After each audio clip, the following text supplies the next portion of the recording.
और अब क्योंकि हम बिहार की राजधानी पटना में विधानसभा के बाहर मौजूद हैं और कल जो प्रचंड बहुमत मिला है एनडीए को, उस पर बात करने के लिए हमारे बहुत सारे सहयोगी, हमारे वरिष्ठ सहयोगी सुजीत कुमार झा, अशोक सिंघल जी और रोहित कुमार सिंह सभी हैं और इन सभी ने बहुत गहराई से इस चुनाव को कवर किया है। शशि भूषण भी आ गए हैं, लगातार फील्ड में घूमते रहे हैं और हमारे इन साथियों से बेहतर इस चुनाव को कोई इसलिए नहीं समझ सकता क्योंकि महीनों इन्होंने बिहार के हर जिले के गांव कस्बों में जाकर लोगों से बात की है और हर नब्ज को टटोलने की कोशिश की है। सुजीत जी, आज बिहार की ये जो सुबह है ये काफी सुहानी है। हल्की सी ठंडक के बीच सूरज की ये जो रोशनी है वो ऊष्मा और गर्मी देती है। एम वाई का मतलब यहाँ पर बदल गया है। क्या आपकी दृष्टि में ये महिलाएं और युवा ही थे जिन्होंने एनडीए को 203 पर पहुंचा दिया, 2010 के बाद एक बार फिर से उसी तरह का प्रचंड बहुमत दिया? सुजीत जी। निश्चित रूप से, और खासतौर पर महिलाएं, मैं तो ये कहूँगा कि नीतीश कुमार पर महिलाओं का शुरू से भरोसा रहा है। मतलब जब से 2005 के बाद जो योजनाएं बहुत सारी उन्होंने शुरू की, साइकिल योजना, पोशाक योजना, जो लड़कियां उस समय साइकिल लेके चला करती थी, आज वो बच्चों की माँ है। 20 साल का वक्त होता है, बहुत बड़ा वक्त होता है। तो वो जो वहां से शुरुआत हुई है, फिर से पुलिस में 35% आरक्षण, उसके बाद से महिला रोजगार को लेकर या फिर स्थानीय निकायों में आरक्षण, ये तमाम चीजें जो है महिलाओं को, एक सबसे बड़ी बात सुरक्षा, एक जो पहले का डर भय था उससे उसको निजात दिलाना, उससे निकाल के लाना, ये एक बड़ा मतलब विश्वसनीयता, मतलब उन पर विश्वास जो कहा जा सकता है महिलाओं का, वो बहुत ज्यादा है। दूसरी तरफ युवाओं का जहाँ देखिए, तेजस्वी यादव ने कहा कि हर एक परिवार को हम देंगे नौकरी, युवाओं को जाना चाहिए था, लेकिन यहाँ क्या होता है, वही विश्वसनीयता। कौन कह रहा है? नीतीश कुमार ने भी कहा कि 1 करोड़ युवाओं को मैं रोजगार और नौकरी दूंगा, ठीक है। वहाँ 2,75,00,000 परिवार हो गए, तो सबको लगा इतनी नौकरी कहाँ से आएगी, रोजगार तो फिर भी आप दे सकते हो, लेकिन नौकरी कहाँ से लाएगी। तो कहने का मतलब है कि आप क्रेडिबिलिटी क्या है आपकी जनता में, आप जो बोल रहे हैं उसका कितनी सच्चाई है, कितना इम्प्लीमेंट हो सकता है। जनता भी बेवकूफ नहीं है, वो देख रही है वो। तो ये चीजें जो है ना, नीतीश कुमार को काफी ऊंचाई तक ले जाती है, और यही कारण है, हम लोग शुरू से देख रहे थे कि एनडीए का अपर हैंड है शुरू से, मतलब फ्रॉम द बिगनिंग। लेकिन आप देखिए वही रिजल्ट आया, लेकिन इतना आ जाएगा ये तो मतलब नेता, आपने भी नहीं सोचा था। हमने क्या, मतलब नीतीश कुमार भी नहीं सोचे होंगे। तो नीतीश कुमार ने, अभी तो खैर हमारी मतलब उतनी बातचीत का सिलसिला थोड़ा कम हो गया है, लेकिन 2010 में जब 206 सीटें आई थी, तो उस समय उन्होंने कहा था कि हम लोग सोच ही नहीं सकते थे कितनी सीट आ जाएगी। तो आज भी देखिए, आज भी वही मतलब 200 क्रॉस कर गया। तो निश्चित तौर पर ये एक बड़ी जीत है, और नई सुबह, हालांकि पहले भी एनडीए की सरकार थी, अब भी एनडीए की सरकार नई नए तौर पे शपथ होगी, नए मंत्री बनेंगे, नए अशोक जी उप मुख्यमंत्री बनेंगे। लेकिन ये विश्वसनीयता वाली जो बात है, एक जंगल राज का जबरदस्त मुद्दा उठाया गया कि वो जंगल राज वापस नहीं आने देंगे। ये भी कहा गया कि बिहार का जो युवा है, जो जिसने 20 साल से वो जंगल राज नहीं देखा, वो यही इन्हीं का राज देख रहा है। उसने भी तेजस्वी पर भरोसा नहीं किया। कैसे हुआ ये?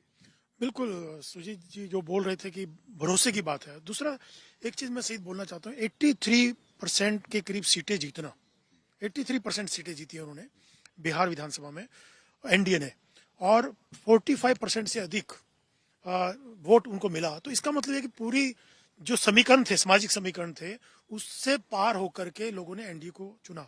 महिलाओं ने काफी तादाद में दिया, युवाओं ने दिया, बाकी जातियों ने भी। महिलाओं में तो खासतौर से यादव, मुस्लिम, तमाम वर्गों से, समुदायों से, धर्मों, सब लोगों ने एनडीए को चुना। तो कहीं ना कहीं भरोसा था। दूसरा 10,000 रुपए की जो किस्त थी, बिजली, सड़क, सुरक्षा, ये मेन मुद्दे थे। नीतीश कुमार के जो शासनकाल रहा 20 साल का, एक छवि थी उनकी। और युवाओं के जो तेजस्वी ने ऑफर किया, उनको एक वादे किए नौकरियों के, उस पर उनको लगा कि ये प्रैक्टिकल नहीं है। लोगों को कहीं ना कहीं ये एनडीए इस बात को लोगों तक मैसेज पहुंचाने में कामयाब रहा कि जो तेजस्वी है ये सिर्फ खोखले वादे हैं, ये पूरे नहीं होंगे। कोई मतलब प्रैक्टिकल ही नहीं है ये सब चीजें जो है। एनडीए ने जो बात रखी, मोदी ने रखी, नीतीश कुमार ने रखी, वो तमाम जो एलाइज ने रखी, उस पर एक ज्यादा विश्वास था। दूसरा जंगल राज की बात थी। जंगल राज ऐसा मामला था, जिन्होंने देखा है, 40 साल के ऊपर के लोगों ने जो देखा परिवार में, वो जानते कि कैसा था। सड़कें टूटी हुई थी, लोग, महिलाएं घरों से बाहर शाम को 5-6 बजे के बाद नहीं जा सकती थी, बहुत मुश्किल था। सुजीत जी बता रहे थे कल कि इवन पटना में कई इलाके सेफ नहीं होते थे। तो ये सब चीजें लोगों के जहन में थी और उसको दोबारा से याद दिलाया गया। उसका एक डर लोगों के अंदर बैठा कि कहीं ऐसी स्थिति ना आ जाए दोबारा से। कुल मिला के सुशासन, विकास और डर, सुरक्षा, ये तमाम मुद्दे थे जिसकी वजह से एनडीए को दोबारा से 2010 की तरह का मैंडेट मिला। बिल्कुल ठीक है अशोक जी। रोहित कुमार सिंह, रोहित ने बड़ी मेहनत की है इन चुनावों में, खूब घूमे हैं, हर खबर आज तक पर सबसे पहले पहुंचाई है। रोहित से भी हम बात करेंगे, लेकिन उससे पहले हम बताएं, शशि भूषण हमारे साथी हैं, बिल्कुल रोहित की तरह ये भी गांव देहात जाकर हर खबर आज तक पर सबसे पहले पहुंचाते रहे। लेकिन प्रधानमंत्री नरेंद्र मोदी जब रोहित बोले कल इस प्रचंड जीत के बाद, सुजीत जी, अशोक जी, तो उन्होंने जो बातें बोलनी थी, एक राजनेता जो बातें बोलता है तो बोलता है, लेकिन गर्दा उड़ा दिया। ये बिहार की भाषा में आप लोग जिसका इस्तेमाल करते हैं, तो वो वाकई गर्दा उड़ा दिया। किस तरह से प्रधानमंत्री नरेंद्र मोदी ने ये कहा कि बिहार की जनता ने गर्दा उड़ा दिया है। सुनते हैं प्रधानमंत्री नरेंद्र मोदी की बात, उसके बाद रोहित और शशि से करेंगे बात। ये प्रचंड जीत, ये अटूट विश्वास बिहार के लोगों ने बिल्कुल गर्दा उड़ा दिया है। आज बिहार के घर घर में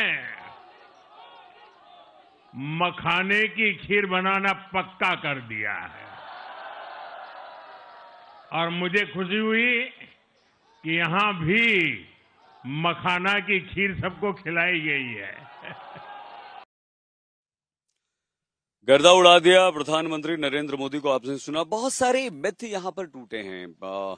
जब ज्यादा अधिक बहुमत आता है और उससे पहले जब जनता बाहर निकलती है चुनाव में, 67% से ज्यादा लोग जब बिहार में निकले और 71% रोहित जब महिलाएं बाहर निकली, तो ये कहा गया कि एंटी इनकम्बेंसी होती है, बदलाव के लिए लोग बाहर निकलते हैं। लेकिन उसी सरकार को रिपीट करने के लिए भी लोग निकले। इसके पीछे का मुख्य कारण क्या रहा? बिल्कुल सही, एंटी इनकम्बेंसी। 20 साल के बाद अगर 200 पार अगर आपको आ रहा है 243 सीटों में, तो आप समझ जाइए एंटी इनकम्बेंसी नीतीश कुमार या एनडीए सरकार के खिलाफ शून्य था, बिल्कुल भी नहीं था। जो हालात 2020 के विधानसभा चुनाव में थे, नीतीश कुमार को हटाने के लिए ऐसा लग रहा था, लोगों ने मन बना लिया है। लेकिन उस बार भी वो चलिए बच गए किसी तरीके से, सरकार तो बन गई थी। लेकिन इस बार जीरो एंटी इनकम्बेंसी, कहीं कोई नीतीश कुमार से नाराज नहीं। और खासकर उनकी सेहत को देखते हुए भी और काम को देखते हुए लोगों ने सोचा कि चलिए इनका ये आखिरी टर्म हो सकता है, तो इनको एक सेंड ऑफ दिया जाए, एक फेयरवेल दिया जाए अच्छी तरीके से।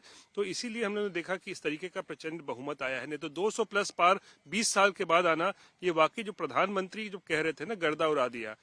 मैं दावे से कह सकता हूं कि ये बीजेपी के बड़े बड़े नेताओं को भी ये भरोसा नहीं होगा। हमारी 2 दिन पहले बड़े नेता से बात हो रही थी बिहार के ही, जो वो कह रहे थे 150-60 हम लोग एक्सपेक्ट कर रहे हैं। अमित शाह ने भी 150-60 कहा था, लेकिन 200 पार चला जाएगा ये तो बीजेपी को भी एहसास नहीं रहा होगा। इसीलिए वो प्रधानमंत्री जब वहां आए कल, तो देखा हम लोगों ने किस तरीके से गर्दा उड़ा दिया, जो है शब्द का उन्होंने प्रयोग किया जो बिहार में इस्तेमाल किया जाता है। सही, बिल्कुल।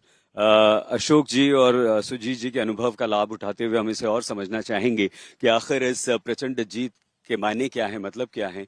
लेकिन आपको एक बात बताएं शशि, हमारा जो भारत है वो 2 तरह से, एक गांव देहात का भारत है जो बहुत ज्यादा अभी विकास जिसने नहीं किया है। विकास के कई सारे मायने और कई सारी परिभाषाएं हो सकती हैं, लेकिन ये चमचमाता हुआ पार्क जहां हम देख रहे हैं, विधानसभा का शानदार बिल्डिंग, और पटना राजधानी की सड़कें, राजधानी में बड़ी बड़ी गाड़ियां ये दिखाई दे रही। लेकिन बिहार के बहुत सारे जिले, बहुत सारे गांव देहात ऐसे हैं जहां सड़क, पानी, बिजली के लिए आज भी मूलभूत सुविधाओं के लिए बिहार का युवा और बिहार की जनता इंतजार कर रही है। पटना में हमने देखा रोहित कि वो नोएडा, दिल्ली और मेट्रो वाली लाइफ स्टाइल यहाँ लोग जी रहे हैं। रात 2-2 बजे तक यहाँ पे कैफे खुल गए हैं, लोग वहां पर कॉफी पीते हैं, बैठते हैं। ये बदलाव जो आ रहा है, क्या युवा को इस बदलाव ने एनडीए की तरफ मोड़ा है या कुछ और? आप जो कह रहे हैं सही जी, वो हकीकत है बिहार के संदर्भ में।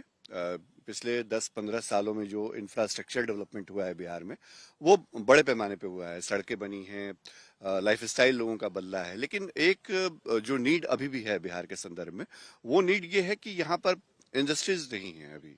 इस बार जो मैंडेट है, शायद उसको सरकार भी इस तौर पे समझे, जो नई सरकार होगी, कि जो आधारभूत संरचना है वो विकसित हो चुका है, तो उन परिस्थितियों में अब यहाँ नए उद्योग, नए जो इंडस्ट्रीज हैं वो लगाए जाएं, और हमें लगता है कि शायद इस दिशा में काम होगा। लेकिन आपने जो डेवलपमेंट की बात की, इस वक्त हम विधानसभा में हैं। सबसे दिलचस्प बात आपको बताऊं, विधानसभा में जो सदन है अंदर, जहां हम वर्षों से कवर कर रहे हैं, नीचे जो विधायक बैठते हैं सदन में, वो भी बदल गया है। इस बार जो विधायक चुन करके आएंगे वो बिल्कुल हाईटेक विधानसभा में बैठेंगे। मतलब आप समझिए, उनके सामने पूरा टैब सिस्टम, इलेक्ट्रॉनिक गैजेट्स, जो पुराना विधानसभा का स्वरूप था अंदर में, वो सदन का स्वरूप भी बदल गया है। और नए विधायक तो लगातार जीत करके आए हैं।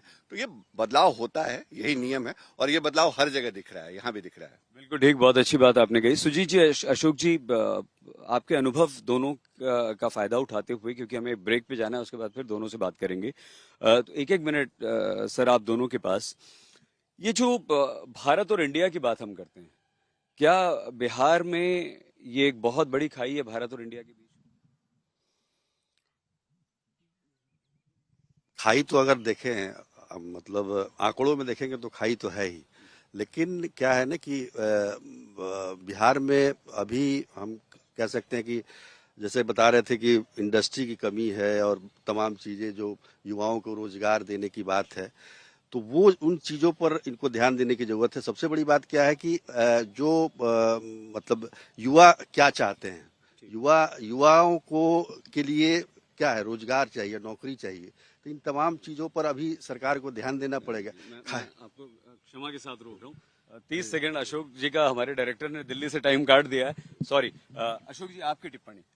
वही एक इंडिया और भारत, मतलब बिहार अभी बहुत बड़ा हिस्सा बिहार का ऐसा है अशोक जी, जहां पर मूलभूत सुविधाएं भी नहीं है, लेकिन वो भी वोट देता है और आगे बढ़ने के लिए वोट देता है। कैसे देखते हैं? नहीं, देखिए, कमियां हैं, उसको आगे करना होगा, डेवलप करना होगा। जैसे रोजगार की बात है, पलायन बड़ा मुद्दा था इस इलेक्शन में, रोजगार बड़ा मुद्दा था, ये सब चीजें, इंडस्ट्री, तो ये शिक्षा, तो शिक्षा के लिए दिल्ली जाना पड़ता है या दूसरी जाना पड़ता है, तो कहीं ना कहीं इस पे काम एनडीए करेगा। यही एक एरिया है जहाँ पे काम करना बाकी और होगा, ताकि पलायन ना हो सके, रोजगार यही मिल सके लोगों को। जी, रोहित, अशोक जी, सुजीत जी, शशि, बहुत धन्यवाद आप चारों हमारे साथियों का।